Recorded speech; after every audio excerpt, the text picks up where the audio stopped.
Hello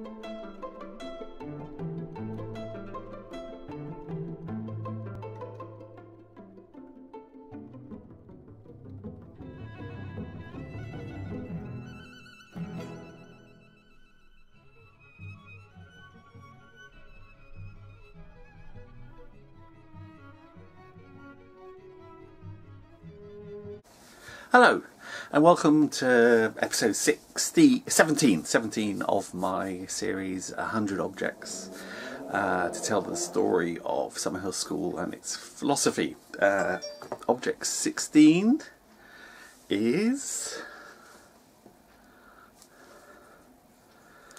the knife. Now this is a knife that did belong to one of the Summerhill students, and maybe they're going to bring me up for still having it or ask me for it back. That's fine. Anyway, okay, so the knife. Now, Summerhill students, in fact, it's a bit like how young people used to see smoking. They see having a knife as part of growing up. But in Summerhill, it's nothing to do with sort of images of violence and acts of sort of knife dangers. It's to do with what Neil used to do, A.S. Neil used to do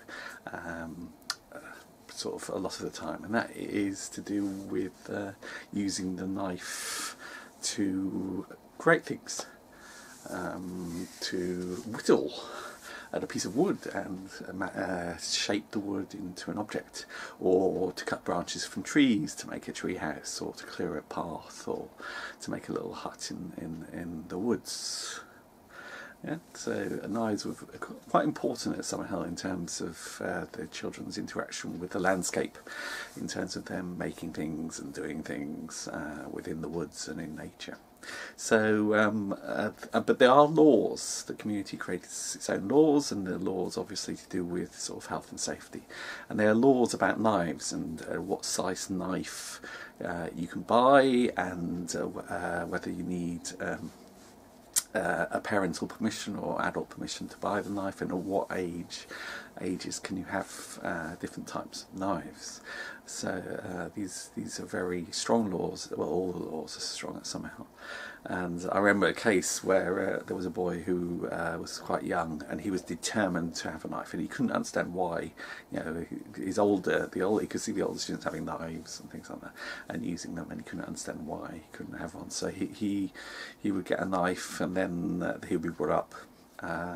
And he would be warned for the first time, a strong warning, and then the second time a fine. And I think he kept on being brought up. He was a very determined young child. I can't remember what happens at the end. Sometimes the community sort of would maybe allow him to, or suggest that he makes a wooden knife, because wooden knives and swords and bows and arrows were great toys within Summerhill, and that is play fighting, but or using a wooden knife to pretend you're someone in the jungle. So, or they could have simply proposed that maybe that he could have a knife, but a certain size, and maybe an adult might look after it and give it to him at certain times of the day, and things like that. But anyway, because the meeting, people think sometimes when we talk about fines and things like that, they don't realise how our meeting works in terms of trying to have practical outcomes that solve the situation, especially when students or teachers are brought up again and again for the same thing. Now, I take students, or I used to take students to the House of Commons and to other places as part of our External Affairs Committee, where they would either take part in and watch and lobby MPs or select committees, or they would go to schools and run workshops. Well, there was one time when I took a young person, who was quite young, to Portcullis House, which is next door to the House of Commons, and I think it was for sort of mini young people's conference, sort of celebrating or looking at different models of student participation. So, and he said it would be very interesting going, so I took him down. It was the first time I'd taken him, I think, on one of these events. And we got there, we went in. It was a great day. I mean, the adults were kept separate from the young people because it was a young people's voice event kind of thing.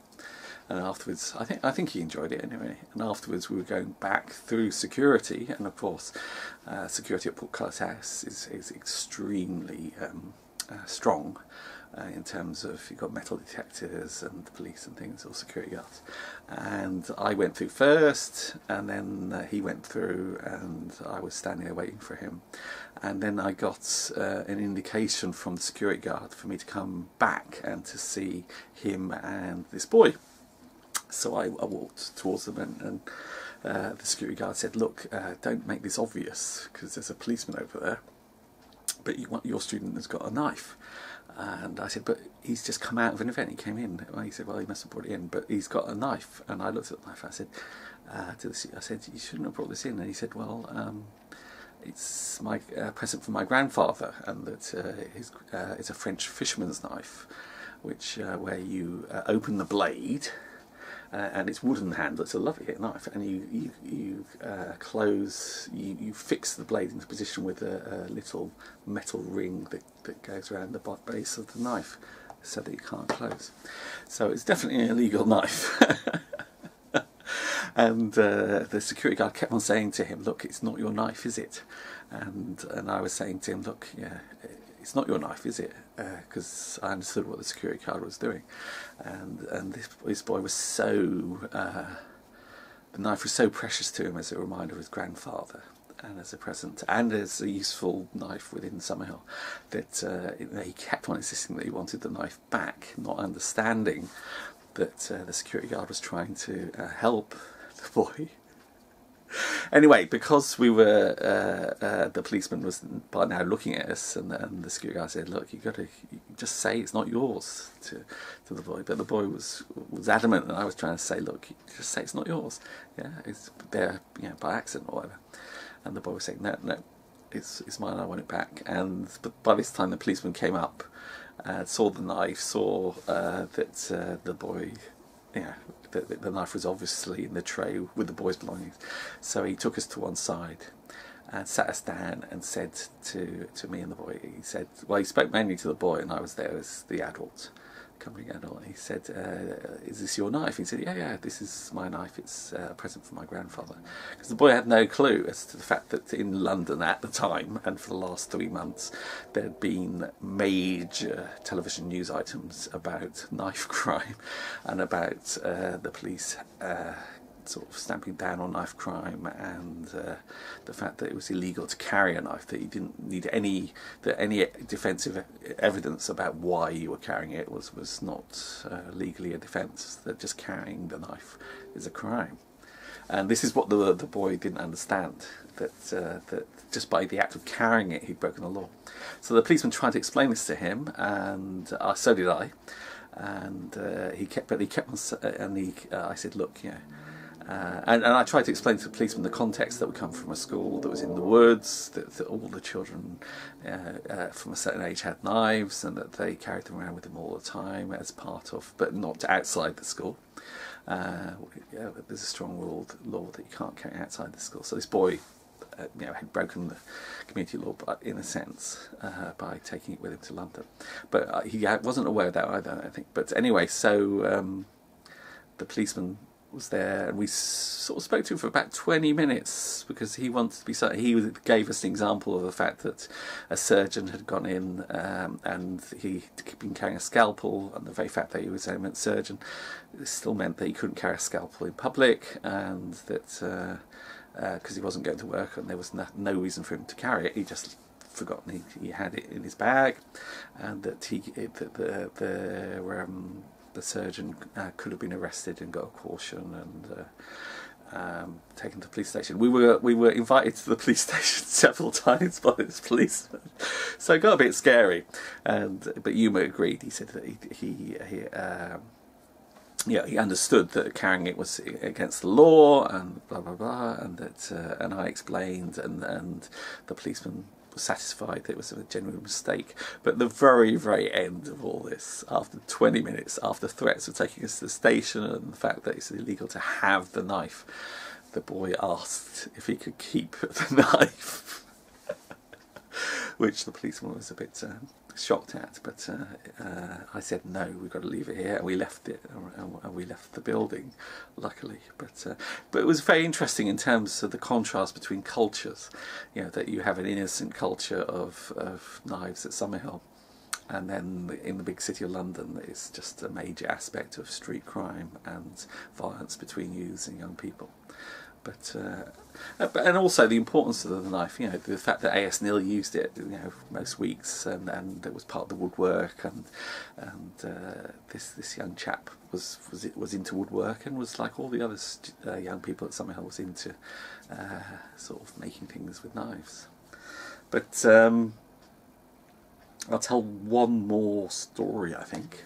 I mean, one of the things about knives now is fascinating, is that with Will, who's A.S. Neil's grandson, so his son, who's run the woodwork for a long time now, that not only do the students now, the children, make wooden and clay swords and knives and things, they now make metal ones, because he set up a forge. And I chatted to him one day about the forge, because I'd just seen this and been reading about the history of the Iron Age, and there was a wonderful reference to the fact that the people who were experts in the Iron Age, and maybe initially, or maybe the Copper Age, maybe before the Iron Age, the early Metal Age anyway, maybe Copper or Bronze, the Bronze Age, yeah, that they would have been seen to be sort of alchemists or magicians, or people with a knowledge of, you know, combining one powder with another, and suddenly, with enough heat, you would get this wonderful silvery or copper-coloured material that could be made into jewellery, and the magic of this, of things coming from rock basically and becoming beautiful metal, that they had quite a status within the early Bronze Age, and that it was a symbol of the creativity of the relationship between humans and the earth, and magic and things, which I thought was quite a nice thing. Apart from, as a science teacher, the science of oxidation and reduction, and you know, making a metal ore, which is an oxide, into the metal by taking away the oxygen, the oxide part. So we were chatting about that over the wonderful forge that Will has. And now the children can make their own knives, and Will has become an expert trained forger. Well, a person who uses a forger, a blacksmith, I should say. Sounds like forgery, doesn't it? A blacksmith. And the children somehow are learning it as a craft and a skill, which is, as I will repeat again and again and again, one of the things that is so lacking in our schools today is this sharing and learning from crafts people, skilled people like Will. And others that, you know, in Summerhill the adults are seen in many ways, unless they're doing the academic teaching, that they're sort of sharing their passions and their expertise, as they would have done in the past in terms of apprenticeships and people learning a new job and things. So we create, you know, craftspeople, actual craftspeople through crafting in wood, and now through crafting in metal as well, which I think is fantastic. Yeah. So, there is one other story I could tell, which is to do with an incident where I was shack house parent. I was down there in the shack area, which is right next, it's down a pathway next to a small wood, and I was called. I might have been woken up, I'm not sure if I was asleep, but I was called, and what happened is that about a group of 4 young men from the local town had come into the school and were hiding in the woods, and they'd either gone into one of the buildings and then been seen by our Summerhill students and then run away.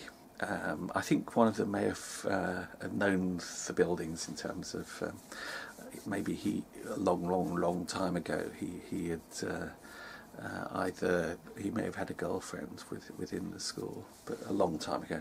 Anyway, they'd been chased out to the woods, and I got out there, got into the woods with a torch, and got in front of our students, and there was lots of carrier students. I don't know about how many, about 10 or 12, and a number of them, because of the fact that we have knives and things, and they have machetes, because machetes are, you know, the long bladed things, and they have those for doing their tree huts and for cutting down the the bracken or whatever within the and branches from trees and things. So there were a number of them with those, and whatever they could find, and they were determined to see these 4 youths off. And so I was a bit slightly worried about any confrontation between them, so I ran in front of them, and I said to our students, I said, look, you know, just stand back, yeah. And I followed the group of students from who were from the local town off onto the road by our car park, by our entranceway. It's where they stopped. In fact, there may have just been 3. I think there were 3 or 4. And they stopped there in order to confront us. So there was me as the only adult, and then behind me there were teenagers, a whole group of about 10 of them, all armed. And I told them, luckily they were just on our students were on our site, just at the exit. An entrance, and I told them, I said to the students, look, you've got to stay there, because it's actually a criminal act to carry. Anything you're carrying now is a criminal act. If you go on the pavement or on the road, you're committing a crime. So I want you to actually go back. In fact, I want you to leave this car, but take whatever you got back and put it back in your rooms. Because I said that the staff and that are calling the police, because they were we sent other guys. I didn't have a phone on me at the time. We sent one of the students to tell the other staff. So the staff were phoning the police, and we knew the police were on their way.